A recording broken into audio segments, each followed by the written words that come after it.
3 ദിവസത്തിനുള്ളിൽ മരിച്ചു പോയാൽ അവൻ ഷഹീദിന്റെ പട്ടികയിൽ ഉൾപ്പെട്ടു എന്ന് ഹബീബുനാ റസൂലുള്ളാഹി സല്ലല്ലാഹു അലൈഹി വസല്ലം.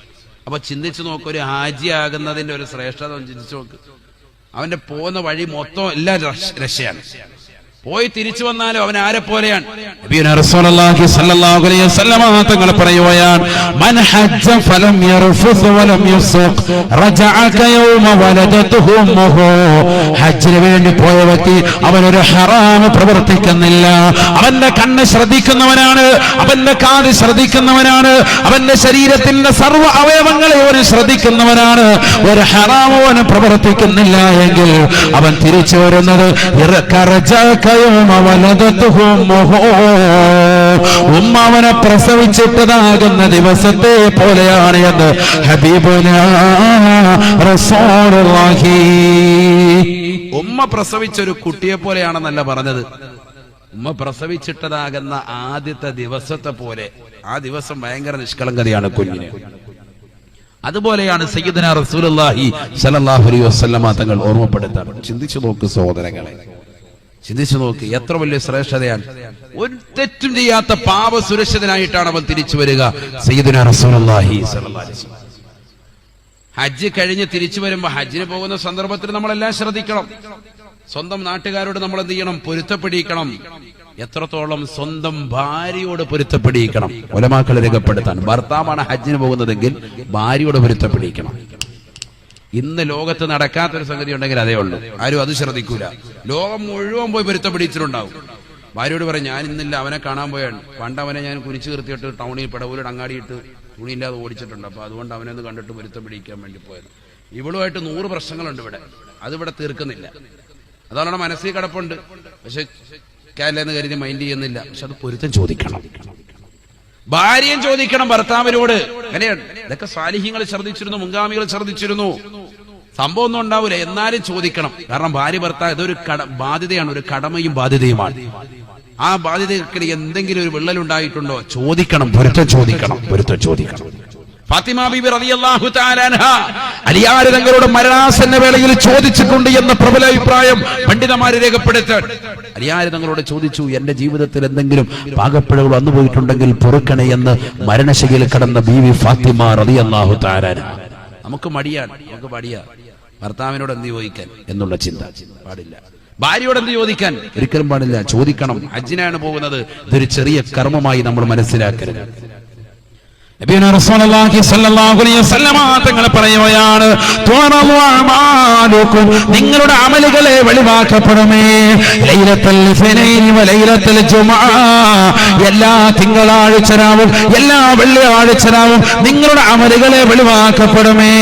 ഫയഖൂലുല്ലാഹു അസ്സ വജല്ല, അല്ലാഹു സുബ്ഹാനഹു വ തആല വിളിച്ചു പറയുകയാണ്, തവഖഫൂ തവഖഫൂ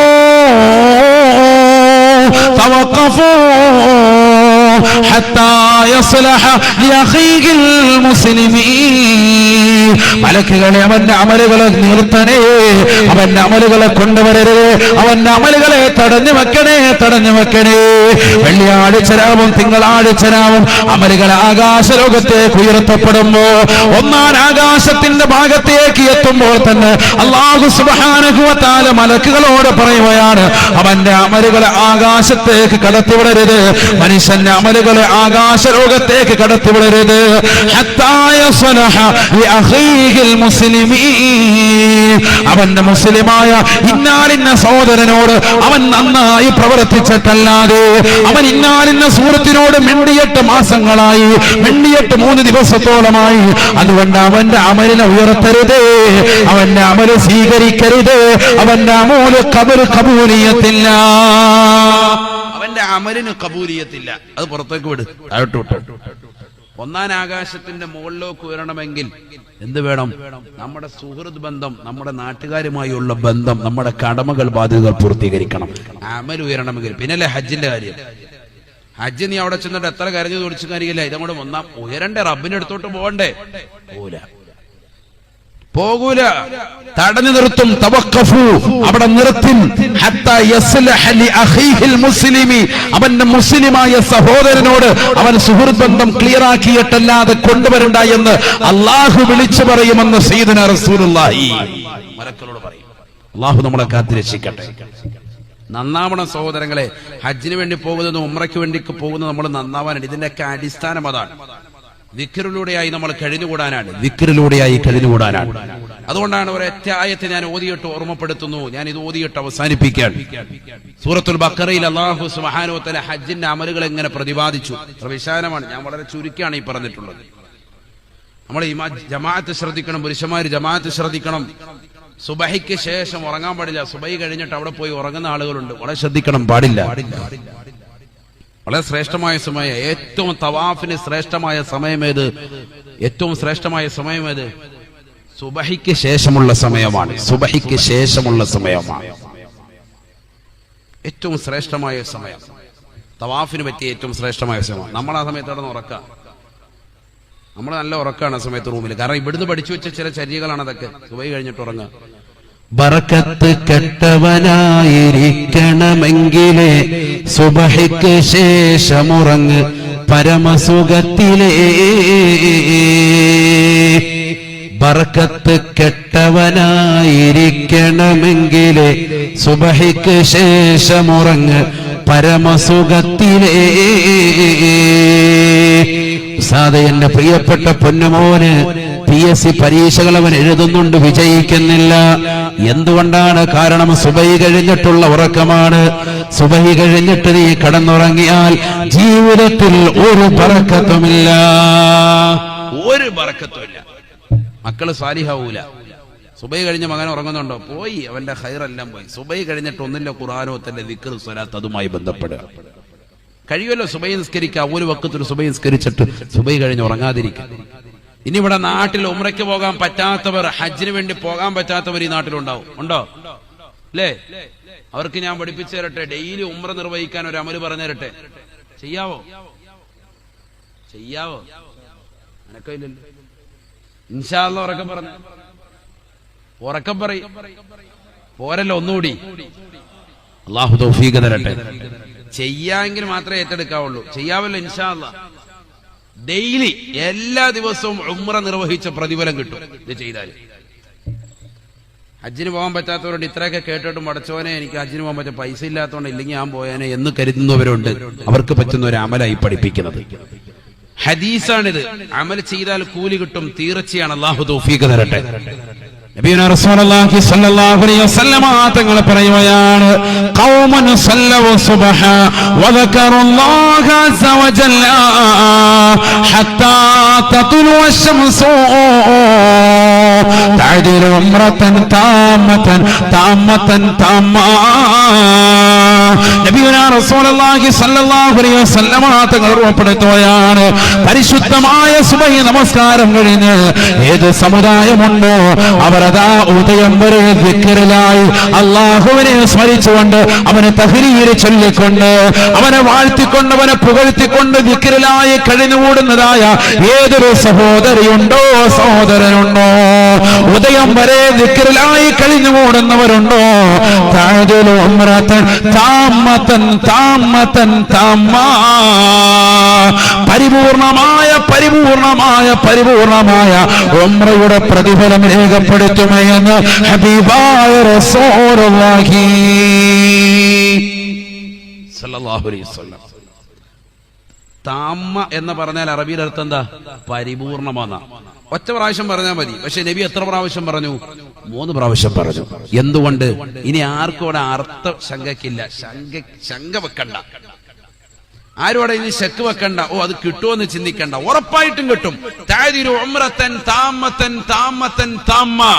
സുബഹിക്ക് ശേഷം പള്ളിയിലൊക്കെ എഴുതിയിട്ടിട്ടുണ്ട് ഉദയത്തിന്റെ സമയം. ആ ഉദയ സമയം വരെ ദിക്റിലായി അള്ളാഹുവിനെ സ്മരിച്ചുകൊണ്ട് കൂടുന്ന ഏതൊരു സഹോദരനുണ്ടോ, വീടിന്റെ അകത്തലങ്ങളിൽ ദിക്ർ ചൊല്ലിക്കൊണ്ട് കൊഴിയുന്നതായ ഏതൊരു സഹോദരിയുണ്ടോ, ഉദയം വരെ പടച്ച റബ്ബിന് ദിക്ർ ചൊല്ലി പരിശുദ്ധമായ ഖുർആൻ ഓതി സുബ്ഹാനല്ലാഹ് ചൊല്ലി അൽഹംദുലില്ലാഹ് ചൊല്ലി അല്ലാഹു അക്ബർ അക്ബർ ചൊല്ലി ലാ ഇലാഹ ഇല്ലല്ലാഹ് ചൊല്ലിക്കൊണ്ട് ഉദയം വരെ കഴിഞ്ഞുകൂടുന്ന ഏതൊരു സഹോദരനുണ്ടോ സഹോദരിയുണ്ടോ ഉംറത്തൻ താമ്മത്തൻ താമ്മത്തൻ താമ്മ പരിപൂർണമായ പരിപൂർണമായ പരിപൂർണമായ ഉംറയുടെ പ്രതിഫലം അവർക്ക് രേഖപ്പെടുത്തുമെന്ന് മുഹമ്മദ് റസൂലുള്ളാഹി സല്ലല്ലാഹു അലൈഹി വസല്ലം.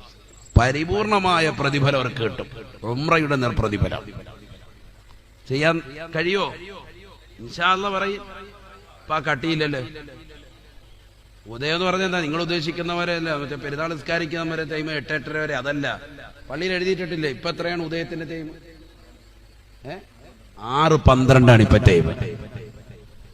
6:12 സുബൈ നിസ്കരിച്ചിട്ട് അങ്ങനെ ഇരുന്ന് 6:12 വരെ അങ്ങോട്ട് ചെല്ലുക, ദിക്ർ ചെല്ലുക. അവിടെ ഇരുന്നിട്ട് അങ്ങനെ ദിക്ർ ചെല്ലുക. വേറെ പണിയൊന്നുമില്ല, ദിക്ർ ചെല്ലുക, റബ്ബിന് ദിക്ർ. അതിൽ ഖുർആനോത്ത് പെടും. അവിടെ ഇരുന്ന് ഖുർആനോത്ത് ചെറിയ വിഷയമല്ലല്ലോ. ഹജ്ജിന് വേണ്ടിയൊക്കെ പോകുന്നവര്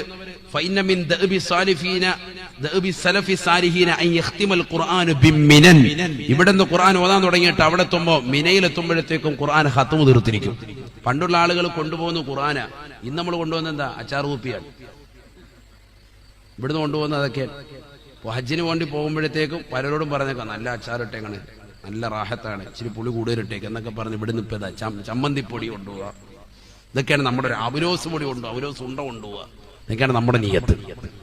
ഇതല്ല കൊണ്ടുപോകേണ്ടതാണ്. തഖ്വയ്ക്ക് അധിഷ്ഠിതമായ സാധനമാണ് ഖുർആൻ. ഒരു ഖുർആൻ നമുക്ക് സ്വന്തമായിട്ടുണ്ടോ? ഈ പെടവൂരിലെ ഓരോ സഹോദരങ്ങളെ ചിന്തിക്കുന്നു. സ്വന്തമായിട്ട് ഖുർആനുള്ള ആളുകൾ ആരൊക്കെയാ? വളരെ കുറവാണ്, വളരെ കുറവാണ്. ചിന്തിക്കുന്നു സ്വന്തമായിട്ട് നമുക്ക് എന്റെ ഖുർആൻ എന്ന് പറയാൻ ഖുർആനുണ്ടോ?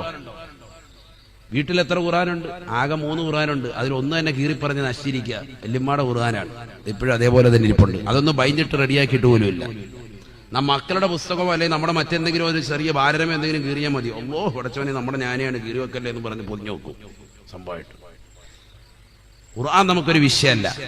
നബിയുനാ റസൂലുള്ളാഹി സ്വല്ലല്ലാഹു അലൈഹി വസല്ലം തങ്ങൾ പറയുകയാണ്, ഇന്ന ഹാദിൽ ഖുലൂബ തസ്തൗ കമാ യസ്തൗൽ ഹദീദ്.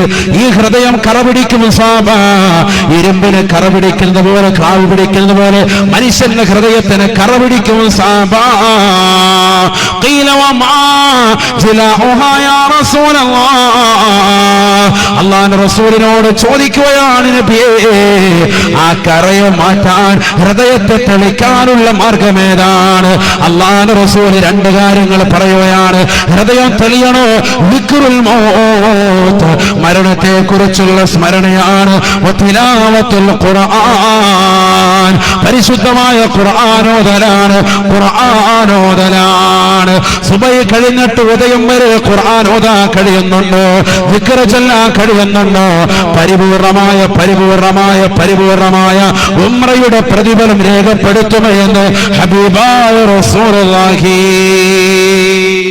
സല്ലല്ലാഹു അലൈഹി വസല്ലം. സഹോദരിമാർക്കും പറ്റും ഇത്. അല്ലാതെ ഇത് പുരുഷന്മാർക്ക് മാത്രമല്ല കേട്ടോ. സഹോദരിമാർ, എന്റെ ശബ്ദം ശ്രവിക്കുന്ന സഹോദരിമാർ, സുബൈ കഴിഞ്ഞിട്ട് നിങ്ങൾ ഇരിക്കുന്ന മുസലയിൽ വീട്ടിന്റെ അകത്തളത്തിൽ നിങ്ങൾ ഇരുന്നങ്ങോട്ട് ഉദയം വരെ ഈ ടൈം ശ്രദ്ധിച്ചു വെച്ചോ. 6:15 വരെ അങ്ങോട്ട് ഇരുന്ന് ചെല്ലിക്കോ, ദിക്ർ ചൊല്ലിക്കോ, ഖുർആൻ ഓദിക്കോ, സലാത്ത് ചൊല്ലിക്കോ. അവിടെ ഇരുന്നോ, മുസല്ലയിൽ തന്നെ ഇരുന്നോ. അല്ലാഹു തൗഫീഖ് തരട്ടെ. ഉംറയാണ്. ഒരു ഉംറ നിർവഹിച്ച പ്രതിഫലമാണ് നിങ്ങൾക്ക് കിട്ടുന്നത്. പ്രവാചകന്റെ അധ്യാപനമാണ്. അല്ലാഹു മനസ്സിലാക്കി അമൽ ചെയ്യാൻ തൗഫീഖ് നൽകട്ടെ. അല്ലാഹു തൗഫീഖ് നൽകട്ടെ. അങ്ങനെ ദാക്കിറായി നമ്മൾ നിലകൊള്ളണം, ദാക്കിറായി നമ്മൾ നിലകൊള്ളണം. അല്ലാഹു തൗഫീഖ് തരട്ടെ.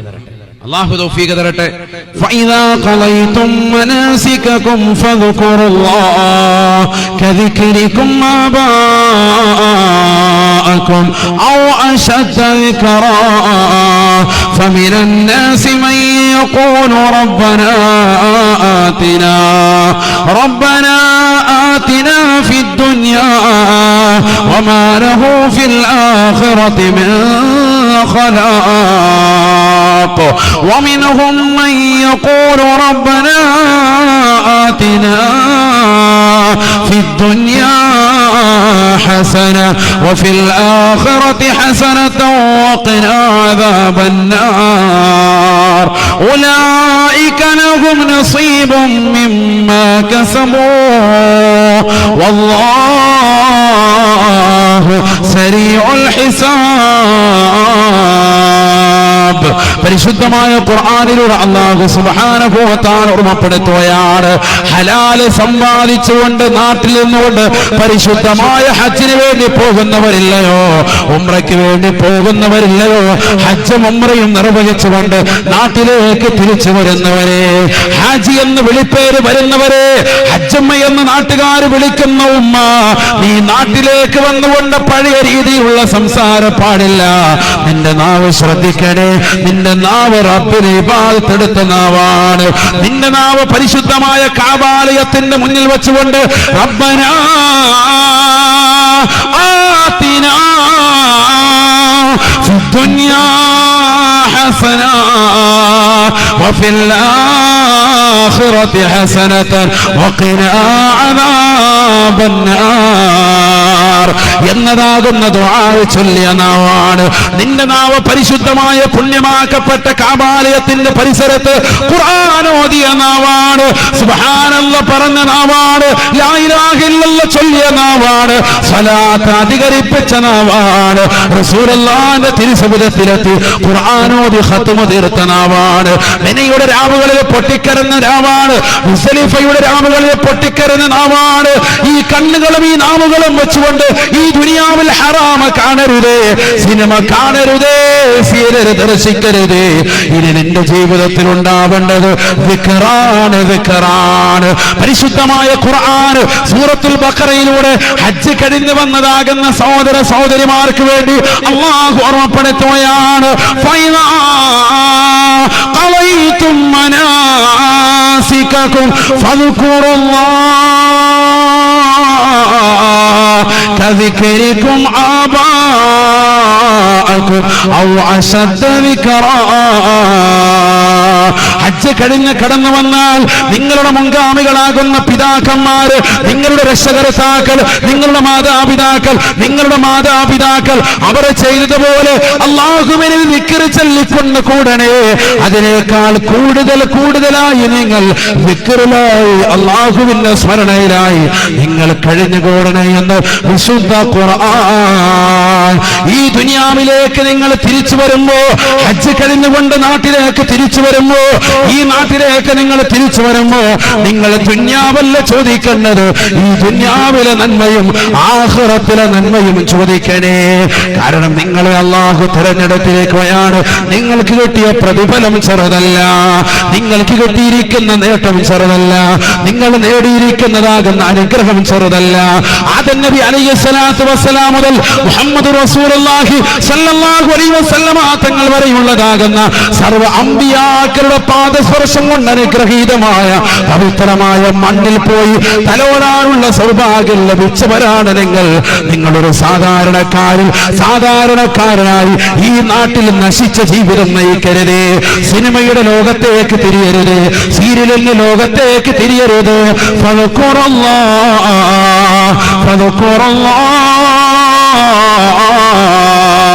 നിങ്ങൾ അല്ലാഹുവിനെ സ്മരിച്ചുകൊണ്ട് നിലകൊള്ളണേ എന്ന് വിശുദ്ധ ഖുർആൻ. فمن الناس من يقول ربنا آتنا في الدنيا وما له في الآخرة من خلاق. അല്ലാഹു സുബ്ഹാനഹു വ തആല ഖുർആൻ ഓതിക്കൊണ്ട് പറയുകയാ, ഹജ്ജ് കഴിഞ്ഞിട്ട് നാട്ടിൽ വന്നുകൊണ്ട് ജനങ്ങളിൽ ചിലർ വിളിച്ചു പറയുമത്രേ, അല്ലാഹുവേ ഞങ്ങൾക്ക് ദുനിയാ വേണമല്ലാ. ഹജ്ജിലൂടെ ലക്ഷ്യം കണ്ടത് ദുനിയാവാണ്. ഈ ദുനിയാവിന്റെ കച്ചവടങ്ങളാണ്, ഇവിടുത്തെ സാമ്രാജ്യങ്ങളാണ്, ഇവിടുത്തതാകുന്ന സർവ്വ സമ്പാദ്യവുമാണ്. അമ്പര ചുംബികളായ മണിമേടകളാണ് അവന്റെ ലക്ഷ്യം, മാളിക സൗധങ്ങളാണ് അവന്റെ ലക്ഷ്യം, വലിയ വാഹനങ്ങളാണ് അവന്റെ ലക്ഷ്യം, സുന്ദരമായ ജീവിതമാണ് അവന്റെ ലക്ഷ്യം. അവർക്ക് അത്തരത്തിലുള്ള ആളുകൾക്ക് അല്ലാഹുവിന്റെ റസൂൽ പറയുകയാണ്, വിശുദ്ധ ഖുർആൻ ഓതിക്കൊണ്ട് പഠിപ്പിക്കുകയാണ്, മാലഹു ഫിൽ ആഖിറതി മിൻ ഖലാഖ്. നാളെ പടച്ച റബ്ബിന്റെ ദർബാറിലേക്ക്, അല്ലാഹുവിന്റെ കോടതിയിലേക്ക് അവർ എത്തിക്കഴിഞ്ഞാൽ അവർക്ക് അവിടെ ഒരു ഓഹരിയുമില്ല, ഈ ദുനിയാവ് മാത്രമായി അല്ലാഹു നൽകുകയാണ്. വമിൻഹും മൻ യഖൂൽ, എന്നാൽ ജനങ്ങളിൽ പെട്ടതാകുന്ന ചില സാലിഹീങ്ങൾ അവർ പറയുകയാണ്, റബ്ബനാ ആതിനാ ഫിദ്ദുനിയാ ഹസനാ, അല്ലാഹുവേ ഞങ്ങൾക്ക് ഈ ദുനിയാവിലും നന്മ നൽകണേ അല്ലാഹ്. വഫിൽ ആഖിറതി ഹസനാ, ആഖിറത്തിലും നന്മ നൽകണേ അല്ലാഹ്. വഖിനാ അദാബന്നാർ, നരകീയ ശിക്ഷയെ തൊട്ട് ഞങ്ങളെ കാക്കണേ അല്ലാഹ്. അവൻ ഈ ദുനിയാവിൽ നടക്കുമ്പോഴും, ഈ ദുനിയാവിൽ ഭക്ഷണം കഴിക്കുമ്പോഴും, ഈ ദുനിയാവിൽ പാനീയം കുടിക്കുമ്പോഴും, ഈ ദുനിയാവിൽ നമസ്കരിക്കുമ്പോഴും അവന്റെ മനസ്സിൽ ഒരേ ഒരു ചിന്ത, അല്ലാഹ് അല്ലാഹ് അല്ലാഹ്. ഒരേ ഒരു ബിന്ദുവിലേക്കാണ് അവന്റെ ശ്രദ്ധ. എത്രയോ ആളുകൾ നമ്മളില്ലയോ ഹജ്ജിന് വേണ്ടി പോകുന്നതിന് മുമ്പ് അവൻ തെമ്മാടിയാണ്. ഹജ്ജ് കഴിഞ്ഞു വന്നിട്ട് അവന് സാലിഹായ ചരിത്രമില്ലയോ? എത്രയോ സഹോദരിമാര് സാലിഹത്തുകളായില്ലയോ? അവരെ കണ്ടുകൊണ്ട് മാതൃകയാക്കണേ. ദുനിയാവും ആഖിറവും ചോദിക്കുന്നതായ ചില സാലിഹ്യങ്ങളുണ്ട്. അവർക്കാണ് അല്ലാഹു സുബ്ഹാനഹു വ തആല അവരെ സമ്പാദിച്ച സർവ്വതിന്റെയും സൗഭാഗ്യങ്ങൾ അല്ലാഹു നൽകുന്നത്. അവർക്ക് ദുനിയാവും ആഖിറവും അല്ലാഹു സമ്മാനിക്കുമെന്ന് വിശുദ്ധ ഖുർആൻ. ഉലൈക ലഹും നസീബ് മിമ്മാ കസബൂ വല്ലാഹു സരീഉൽ ഹിസാബ്. അവർക്ക് അല്ലാഹു സുബ്ഹാനഹു വ തആല അവരുടെ വിചാരണ എളുപ്പമാക്കിക്കൊണ്ട് സ്വർഗപ്രവേശത്തിന് കാരണമാക്കുമേ എന്ന് വിശുദ്ധ ഖുർആൻ. അതുകൊണ്ട് പെടവൂരിലുള്ള സഹോദര, ശബ്ദം ശ്രവിക്കുന്ന പ്രിയപ്പെട്ട ഉമ്മ, ഹജ്ജ് ചെയ്യുന്നതിലൂടെ നന്നാവണേ നന്നാവണേ. നാട്ടിൽ വന്നിട്ട് നന്നായ ഒരു ജീവിതം നയിക്കണം. അല്ലാഹു തൗഫീഖ് തരട്ടെ, അല്ലാഹു തൗഫീഖ് തരട്ടെ. സാധേ അതുകൊണ്ടാണ് ഞാൻ ഹജ്ജിന് പോകാത്തത് എന്ന് പലരും കരുതും. കാരണം അത് പോയി വന്ന ഇപ്പൊ ഉസ്താദ് പറഞ്ഞ പോലത്തെ ജീവിക്കണ്ടേ. പിന്നെ നീ എന്നാ ഇനി നന്നാവാ ഉദ്ദേശിക്കുന്നത്? അതുകൂടി ഒന്ന് പറഞ്ഞിട്ട് വയ്ക്കൂ. നീ എന്നാ നന്നാവുന്നത്? എടാ വയസ്സിപ്പം 30, 40, 50, 60, 70 എത്തിയില്ലേ? ഇനി എന്ന് നന്നാവും? ഇനി എന്ന് നന്നാവും? ഈ വാത് കേട്ടിട്ടെങ്കിലും അടുത്ത കൊല്ലം ഹജ്ജിന് വേണ്ടി പോകണമെന്ന് നിയ്യത്ത് വെക്കിൽ. അല്ലാഹു തൗഫീഖ് തരട്ടെ, അല്ലാഹു തൗഫീഖ് തരട്ടെ. അങ്ങനെ പോകണമെന്ന് ആഗ്രഹമുള്ളവരെന്ന് കൈയുയർത്തിക്കാൻ നോക്കട്ടെ. അല്ലാഹു തൗഫീഖ് തരട്ടെ. അൽഹംദുലില്ലാ, അല്ലാഹു തൗഫീഖ് തരട്ടെ. അൽഹംദുലില്ലാ. ഇതിപ്പോ എല്ലാവരും ഉണ്ടല്ലോ. അല്ലാഹു തൗഫീഖ് തരട്ടെ. അടുത്ത കൊല്ലം പെടവൂർ ജമാഅത്തിന് ഏറ്റവും കൂടുതൽ ആളുകൾ പോകണം. അല്ലാഹു തൗഫീഖ് തരട്ടെ. ഇൻഷാ അല്ലാഹ് അത് തൗഫീഖ് കിട്ടും. നമ്മൾ നിയ്യത്ത് വെക്കുക. ഈ സദസ്സിൽ നിന്ന് എഴുന്നേറ്റ് ഇന്ന് വീട്ടിലെത്തിയിട്ട് നമ്മളൊരു വീട്ടുകാരായിട്ട് ചർച്ച ചെയ്യുക. അടുത്ത കൊല്ലം പോകണം ഇൻഷാ അല്ലാഹ്. അതിനുവേണ്ടി നിയ്യത്ത് വെക്കുക. അല്ലാഹു തൗഫീഖ് തരട്ടെ. സാധേ കുറച്ച് കടമുണ്ട്, അതൊക്കെ വീടും, അതൊക്കെ വീടും, അതൊക്കെ വീടും, അതൊക്കെ റബ്ബ് വീട്ടിൽ തരും. നമ്മൾ നിയ്യത്ത് വെച്ച് നിൽക്കണം. ചെറിയ തൗഫീഖല്ല, വലിയ തൗഫീഖാണ് ഹാജിയാകുക എന്ന് പറയുന്നത്. അല്ലാഹു തൗഫീഖ് തരട്ടെ. അല്ലാഹു നമ്മുടെ നിയ്യത്തുകളെ സാധൂകരിക്കും.